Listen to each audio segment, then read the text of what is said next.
नेहा हत्याकांड के बाद से ही हुबली शहर में काफी हलचल देखी जा रही है। पूरे कर्नाटक में जगह जगह पर विरोध प्रदर्शन हो रहे हैं।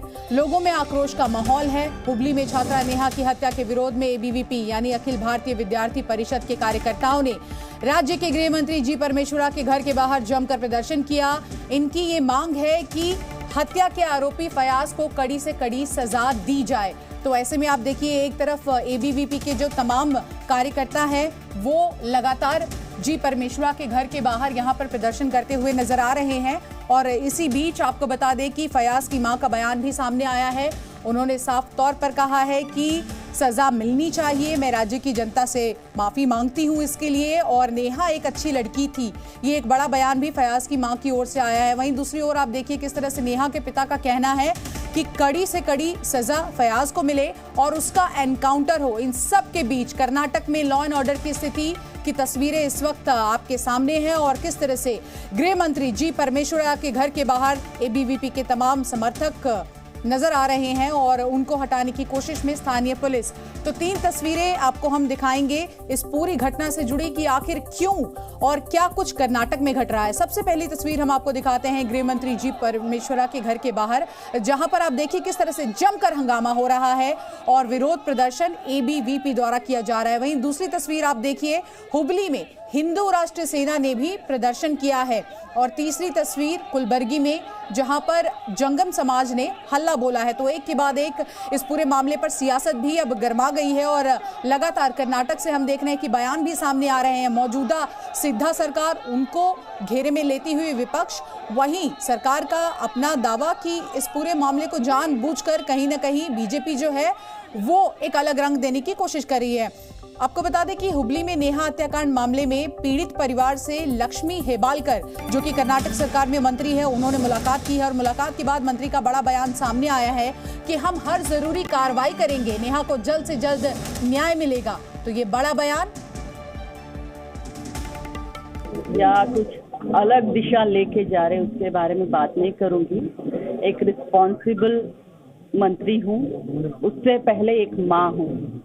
नेहा को न्याय दिलाने के लिए जो कार्रवाई हमसे बन सकती है, निष्पक्षपात, वो कार्रवाई हम कराएंगे। मैं इतना ही बोलना चाहती हूँ, नेहा को न्याय मिलेगा।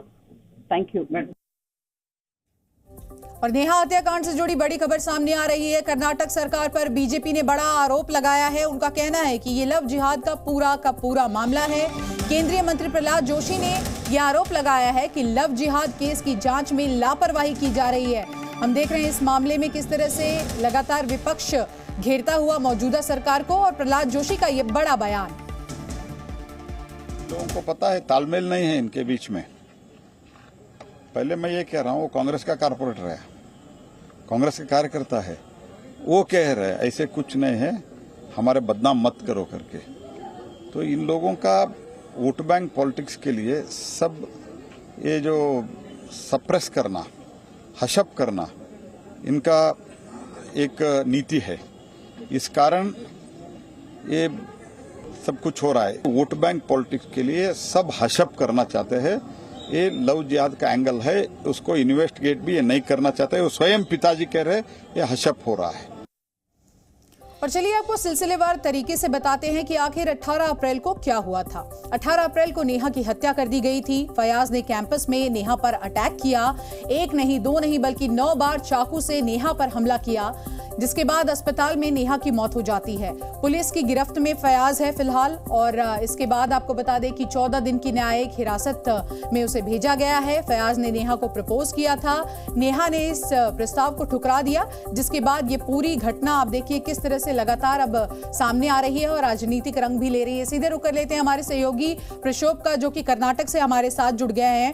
प्रशोभ, एक के बाद एक बयान हम देखते आ रहे हैं और तमाम नेता, चाहे मौजूदा सरकार में नेता हो या फिर विपक्ष के नेता हो, वो एक दूसरे पर आरोप मढ़ रहे हैं। लेकिन यहाँ बात हो रही है न्याय की कि आखिर नेहा को न्याय कब मिलेगा, क्योंकि राजनीति तो चलती रहेगी, लेकिन एक बेटी को न्याय दिलाना सबसे पहले प्राथमिकता होनी चाहिए।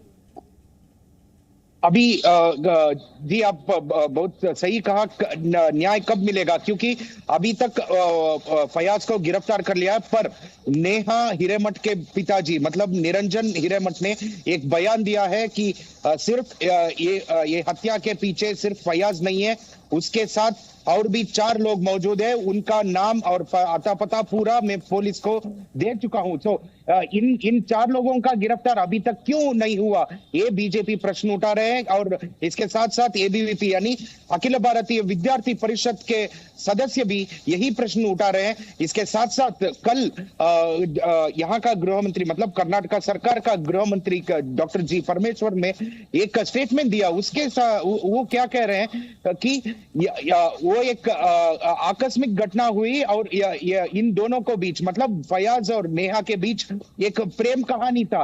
तो इसके ऊपर निरंजन का बहुत सारे अपसेट हुए।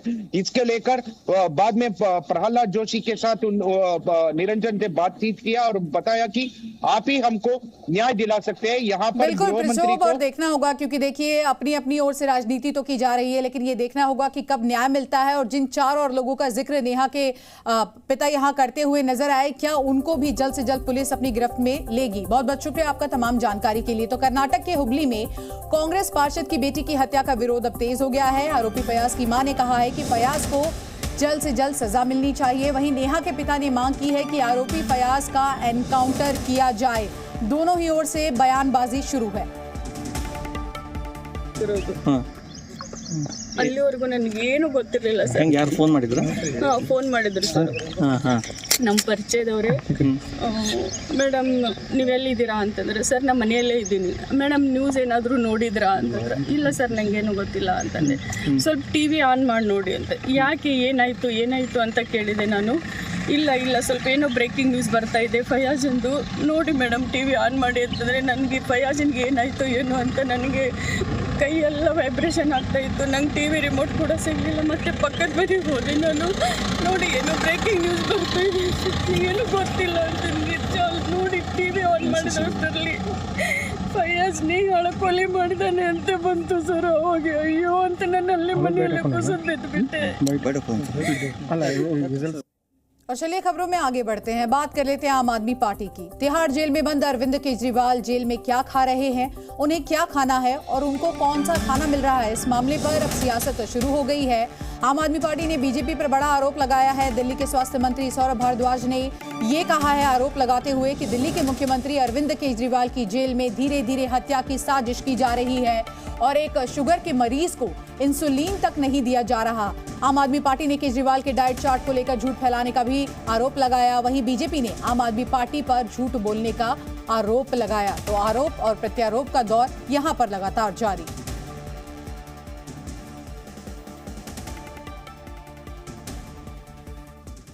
उस प्रशासन के लोग अधिकारियों के ऊपर आप विश्वास कर लो, उसके डीजी और डीआईजी पे विश्वास कर लो कि अरविंद केजरीवाल उनके अंदर जो है हिफाजत से रहेंगे, जो उनको इंसुलिन नहीं देने दे रहे।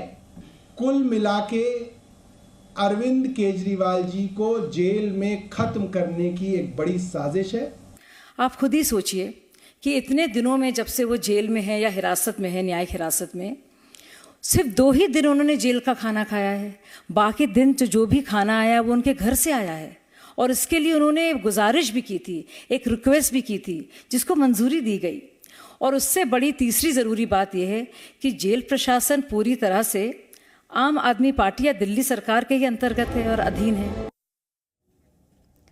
तो आपने देखा किस तरह से बीजेपी आरोप लगा रही है, तो वहीं आम आदमी पार्टी भी इसका जवाब देती हुई नजर आ रही है। मंत्री सौरभ भारद्वाज ने साफ तौर पर कहा है कि धीरे धीरे अरविंद केजरीवाल की जेल में हत्या की साजिश की जा रही है, इंसुलिन तक नहीं लेने दिया जा रहा और तिहाड़ जेल प्रशासन पर हमें भरोसा नहीं है। ये बड़ा बयान आम आदमी पार्टी की ओर से केजरीवाल को लेकर आम आदमी पार्टी ने बड़ा दावा किया है। इस बड़ी खबर पर सीधा रुक कर लेते हैं, हमारे सहयोगी बलराम पांडे हमारे साथ जुड़ गए हैं। बलराम, एक तरफ तिहाड़ जेल प्रशासन स्टेटमेंट जारी करता है और कहता है कि सब कुछ सही है, सब कुछ ठीक है, लेकिन दूसरी ओर आप देखिए एक के बाद एक आम आदमी पार्टी के नेता प्रेस कॉन्फ्रेंस कर रहे हैं और अब तो इतनी बड़ी साजिश की बात उन्होंने कह दी कि हत्या की साजिश की जा रही है अरविंद केजरीवाल की।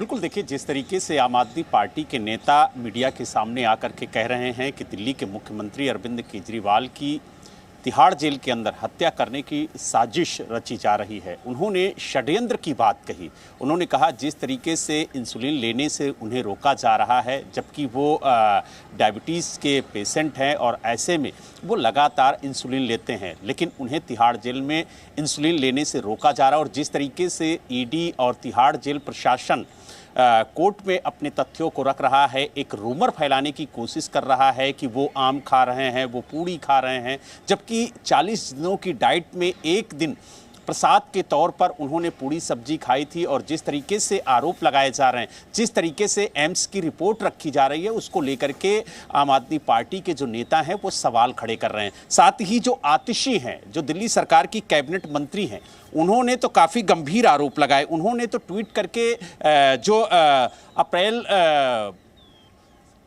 के जो शुगर रिपोर्ट है उसको भी उन्होंने सार्वजनिक किया। उन्होंने कहा कि 12 अप्रैल से 17 अप्रैल तक जो उनके शुगर लेवल का रिपोर्ट कार्ड है वो भी सार्वजनिक है। ये भी आरोप लगा रहा है कि जानबूझकर मीठा खाया जा रहा है ताकि अस्पताल जाने की नौबत आ जाए। और किस तरह से आप देखिए कि अरविंद केजरीवाल जो लगातार अपनी बात अपनी पत्नी के जरिए जनता के सामने रखते हैं, तो अगर वो अस्पताल जाते हैं तो एक आसान तरीका होगा अपने लोगों से मिलने जुलने का। इस आरोप पर क्या कहना है आम आदमी पार्टी का?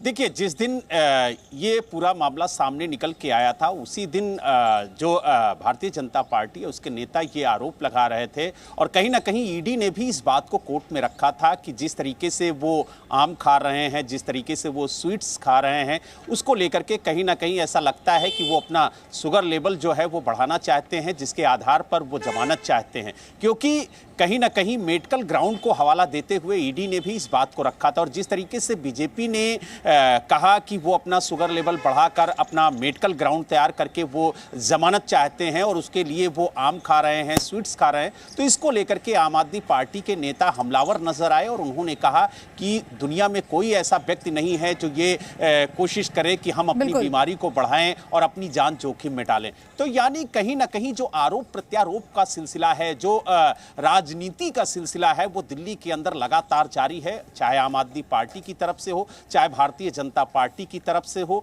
दोनों तरफ से आरोप प्रत्यारोप लगाया जा रहा है। लेकिन सबसे बड़ा सवाल यह है कि जिस इंसुलिन को लेकर के इतना विवाद हो रहा है, उसको लेकर के आम आदमी पार्टी यानी अरविंद केजरीवाल, बिल्कुल बलराम, और देखिए अब ये देखना होगा कि कैसे आम आदमी पार्टी के जो आरोप है उस पर बीजेपी जवाब देती है। आपका शुक्रिया तमाम जानकारी के लिए।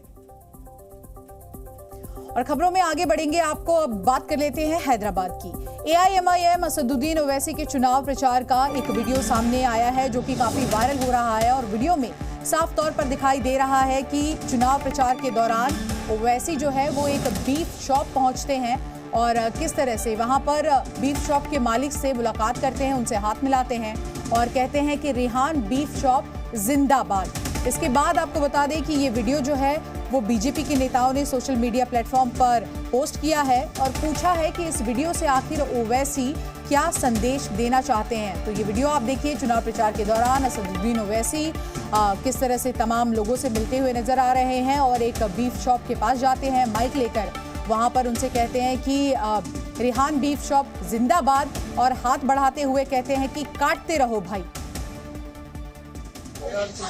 रेहान बीफ शॉप जिंदाबाद।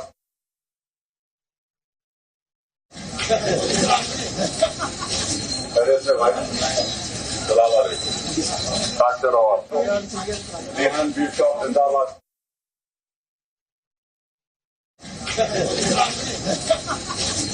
से भाई सलाम वालेकुम, काटते रहो आप। रेहान बीफ शॉप जिंदाबाद।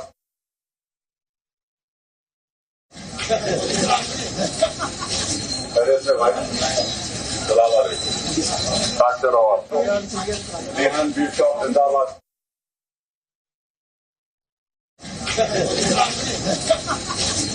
से भाई सलाम वालेकुम, काटते रहो आप। रेहान बीफ शॉप जिंदाबाद।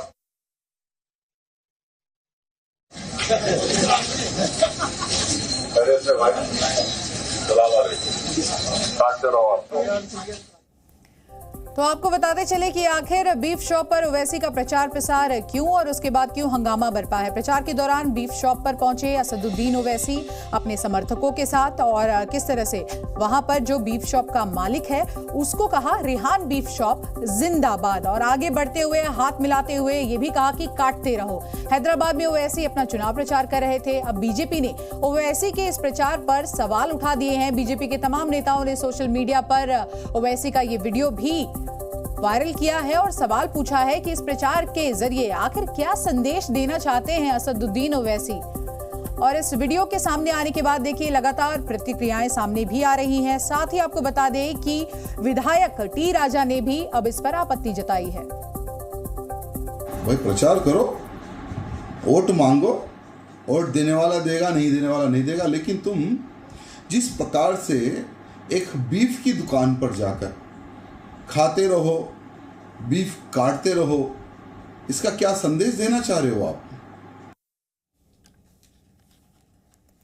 तो आपने सुना किस तरह से अब देखिए सियासी प्रतिक्रियाएं भी सामने आ रही है। एक तरफ असदुद्दीन ओवैसी चुनाव प्रचार के दौरान बीफ शॉप पर पहुंचते हैं और कहते हैं रेहान बीफ शॉप जिंदाबाद, काटते रहो। वहीं दूसरी ओर आप देखिए कि प्रतिक्रिया बीजेपी की ओर से आ रही है कि ये किस तरह का चुनाव प्रचार है और क्या संदेश देना चाहते हैं असदुद्दीन ओवैसी।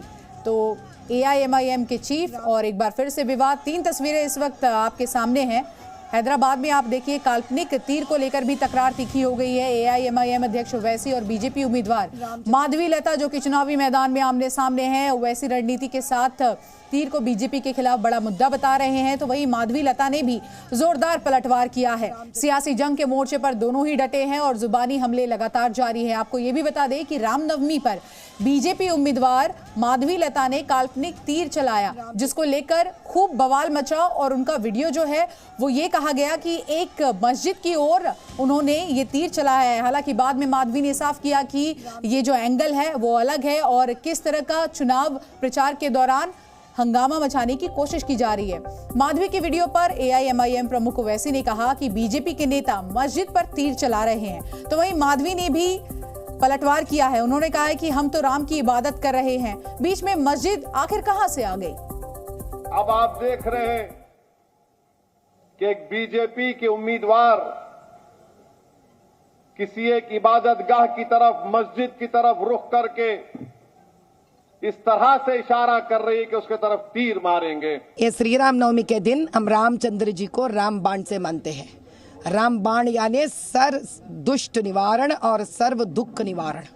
हम ओल्ड सिटी में हर भाई और बहनों का, पसमंदे अपसमंदी के लोगों का अपना दुख निवारण के लिए ये जो है हम उस दिन रामचंद्र जी से प्रार्थना कर रहे थे। अब यहाँ पे मस्जिद कहाँ आया बताओ आप।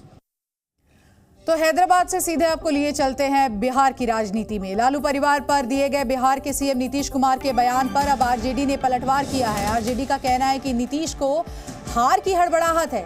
आपको बता दें नीतीश ने कटिहार की रैली में कहा था कि कोई इतने बच्चे आखिर कैसे पैदा कर सकता है और नीतीश यही नहीं रुके। लालू प्रसाद यादव को लेकर उन्होंने कहा कि लालू जेल गए तो पत्नी राबड़ी को सीएम बना दिया। अब इस विवादित बयान पर आरजेडी का भी सामने से बयान आया है। हट गए तो बीवी को बना दिया, अब आजकल बाल बच्चा को अब पैदा तो बहुत कर दिया। इतना ज्यादा पैदा करना चाहिए किसी को, बाल बच्चा, लेकिन उतना किया और उसी में कई गो बेटी को, 2 गो बेटा को, सबको लगा करके।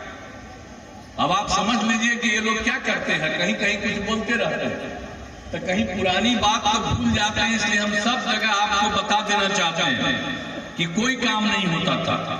माननीय मुख्यमंत्री आदरणीय श्री नीतीश कुमार जी पूरी तरह से गड़बड़ा गए हैं।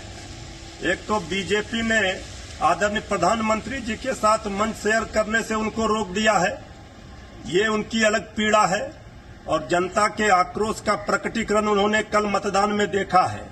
हार निश्चित दिख रही है, इसलिए बौखलाहट में, घबराहट में वो तिलमिला रहे हैं और आदरणीय लालू प्रसाद जी पर निजी हमले कर रहे हैं। ये दुर्भाग्यपूर्ण है। मोदी ने आज महाराष्ट्र के नांदेड़ में चुनावी रैली की, जहां उन्होंने पहले चरण में वोट देने वालों को धन्यवाद दिया। इसके साथ ही पीएम मोदी ने कांग्रेस और राहुल गांधी पर यहां जमकर निशाना साधा।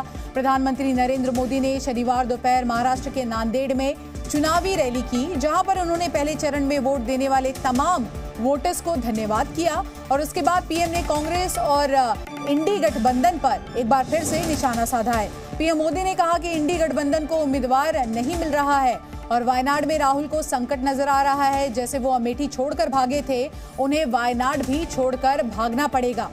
दरअसल आपको बता दें, साल 2019 में कांग्रेस का गढ़ माना जाता था अमेठी, लेकिन इस बार वहां पर आपको बता दें कि राहुल गांधी चुनावी मैदान में नहीं है। कांग्रेस के जो शाहजादे हैं उन्हें भी वायनाड में संकट दिख रहा है। शाहजादे और उनकी टोली 26 अप्रैल को वायनाड में वोटिंग का इंतजार कर रही है। जैसे ही 26 को वायनाड में वोटिंग पूरा हो जाएगा, ये शाहजादे के लिए एक और सुरक्षित सीट घोषित कर देंगे और कहीं और से फिर से लड़ाना पड़ेगा उनको, क्योंकि उनके अलायंस के साथी भी एक दूसरे को गालियां दे रहे हैं। तो देखिए, चुनाव के बीच बीजेपी और विपक्ष के नेता एक दूसरे पर जमकर हमलावर है। तेजस्वी यादव ने पहले चरण में आपको बता दें कि बड़ा दावा किया। उन्होंने कहा है कि देखिए किस तरह से जनता जवाब देगी। तो वहीं चिराग पासवान ने भी पूछा कि तेजस्वी यादव ये बताए कि उन्होंने डिप्टी सीएम रहते आखिर क्या किया है। कोई फर्स्ट फेज में कोई टक्कर नहीं है और हमने कई बार कहा है कि बिहार जो है इस बार चौंकाने वाला रिजल्ट देगा। बिहार की जनता के लिए इन लोगों ने कुछ नहीं किया, चाहे इनकी सो कॉल्ड डबल इंजन की सरकार, जो एक भ्रष्टाचार में है एक इंजन, और दूसरा जो है आप कह सकते हैं कि अपराध में, ये दो इंजन जो है सुपर जो है, लोग इससे दुखी है। उन्होंने फ्लॉप शो बताते बताते खुद की अंतरात्मा की आवाज़ भी सुना दी है। प्लीज़ सुनाइएगा किस ईमानदारी से मेरे छोटे भाई इस बात को कबूल रहे हैं कि पहले फेज़ की 4 सीटें वो हारने जा रहे हैं। बिकॉज वॉर रूम में यही चर्चा हुई होगी, जब वो लोग वॉर रूम में बैठे होंगे तो यही फीडबैक उनको मिला होगा और वही सुनते सुनते उनके सबकॉन्शियस माइंड में ये फीड हो गया होगा। तो ऐसे में मुखौटा तो पहनना ही है। 14 में भी आपने पहना था ये दिखाते हुए 40 की 40 जीतना, क्या हुआ? 19 में तो आपका दल खाता तक नहीं खोल पाया। तो देखिए, पहले चरण के मतदान के बाद कांग्रेस का भी बड़ा दावा है कि इस बार इंडिया गठबंधन की सरकार आ रही है। वहीं बीजेपी ने भी दावा कर दिया है कि फिर से बीजेपी की ही सरकार बनेगी। जो पहले चरण का मतदान हुआ है उससे एक बात साफ हो गई है कि एनडीए भाजपा का सुपड़ा साफ होने जा रहा है। जो लोगों का रुझान है वो सरकार के बिल्कुल खिलाफ है। पिछले 10 वर्ष का जो कुशासन रहा है उसको संज्ञान में लेकर लोगों ने वोट डाली है और इसलिए प्रधानमंत्री जी उस पर कुछ भी कहें, पर हकीकत ये है और जमीनी हकीकत ये है कि पहले चरण के मतदान में बीजेपी का सुपड़ा साफ हो गया।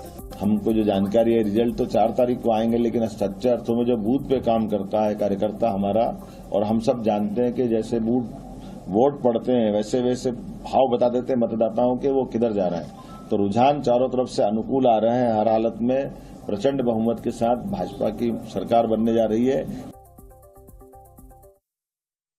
बीजेपी के पहले दिन का पहला शो ही फ्लॉप हो गया।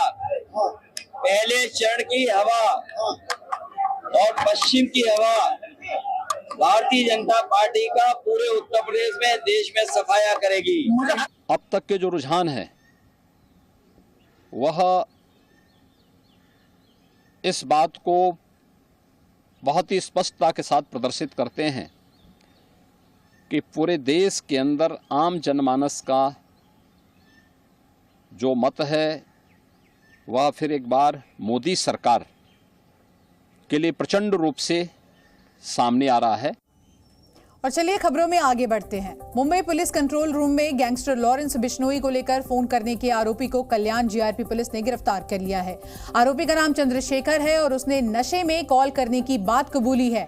दरअसल देर रात आरोपी ने कंट्रोल रूम में फोन कर कहा था कि लॉरेंस बिश्नोई से जुड़ा एक व्यक्ति आज मुंबई पहुंचने वाला है और वहां कुछ बड़ा होने वाला है, जिसके बाद पुलिस हरकत में आई और उन्होंने कॉलर को ट्रेस करने की जो प्रक्रिया है वो शुरू की। ट्रेस करने के बाद आपको बता दें कि आरोपी को गिरफ्तार किया गया। चूंकि कॉल में धमकी लॉरेंस गैंग को लेकर दी गई थी, इसलिए पुलिस एक्टर सलमान खान की सुरक्षा को लेकर अलर्ट पहले से ही है और भी ज्यादा अलर्ट हो गई। जिसके बाद आप देखिए किस तरह से इस आरोपी को गिरफ्तार किया गया। Zee News।